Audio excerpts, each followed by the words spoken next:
once I realised I'd only been in hospital, I've been in hospital for that amount of time, and I'm thinking 2 days, you know, I was like, I'd become angry. I was angry and bitter, you know, why is all this happening to me? You know, why did it happen to me? I didn't think about what my wife was going through, I didn't know. And I was like, get me out of here, get me out of here. But whilst I was in there, I was on morphine with the bleeding out. I was hallucinating the whole time. You know, I'd been to 2 concerts. I'd never left my bed ever. It was like a total spaceship I was in, you know, wires coming in and out of me everywhere, you know.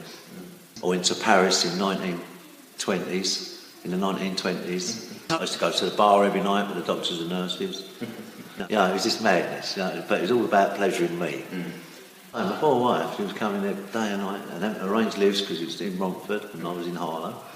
And in the end, they stopped my morphine because they wanted to put me into a rehabilitation centre as well, because I couldn't talk properly, I didn't know who I was, and I couldn't walk. So there was all that involved, and they didn't really want to let me go. But I was adamant and get me out of it. And 2 or 3 days before I was due home, you know, I wasn't on the morphine, and the bleed had been fixed, so I wasn't hallucinating. Laying in my bed, and a guy, it was visiting time, and this guy came to my bed. And he had long dark hair, a goatee beard, he had eyeliner on, Mediterranean looking, and wearing robes. I sort of looked at him walking towards my bed, thinking, who's that? You know, who's this weirdo? And I've got a weirdo coming to my bed. Like, who walked around dressed like that? Come to my bed, and he said, like, and he knew me. Knew me. It was like, Angelo, he said, I've got to talk to you. So I need to tell you something. He said, what you've been doing, he says, you've been pushing and shoving your way through life. Pushing and shoving, he said, as if you're entitled to it. And he said, but I'm here to tell you now. He said, nobody's entitled to life. It was getting me a little bit worried, and I was getting a little bit, you know, who's the guy? Like, he said, there's been 2 of you walking this earth. He said, in order to keep you, Angelo, we need to let him go. And the let him go was the bad side of me. I knew what he was on about. I knew then, this guy, I knew where this guy was from. I knew where he was from. You know, and I knew I'd sent him.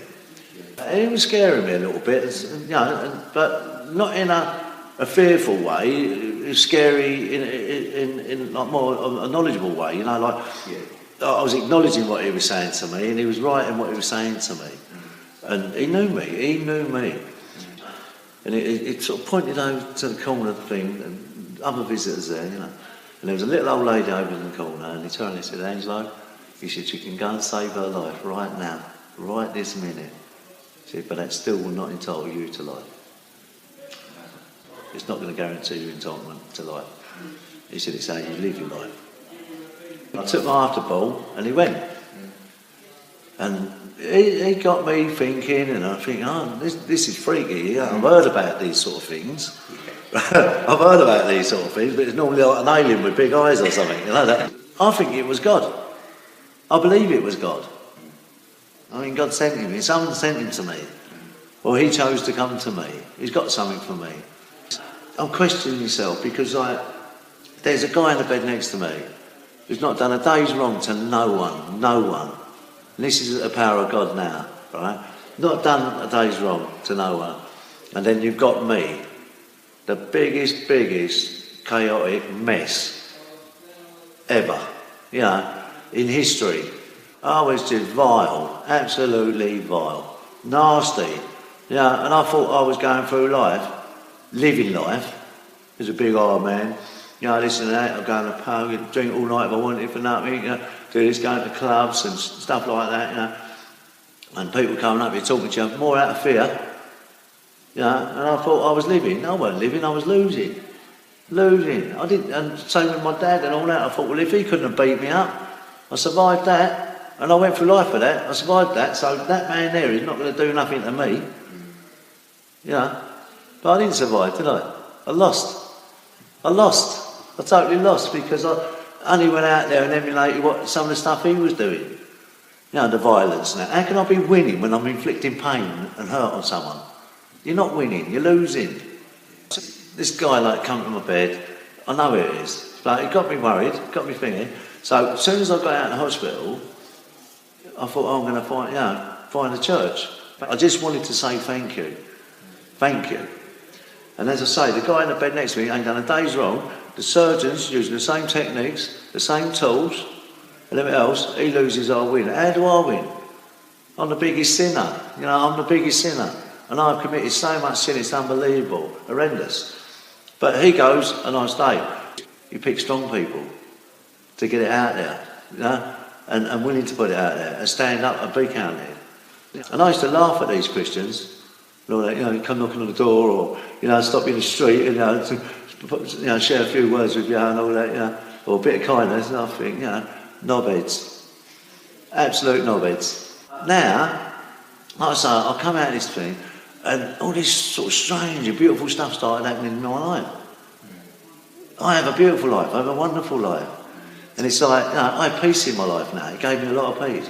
But what it did give me, and is a heart full of like compassion, love, I care, and all that. And sometimes I do struggle with all this because I can't remember ever having them feelings. It's like, nice, because I just want to help everyone. I just want to do stuff and I enjoy it. And I don't want nothing for it, I just want to do it.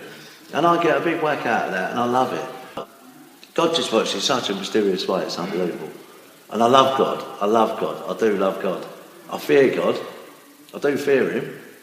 You know, he took me out once, he can take me out again any time he wants.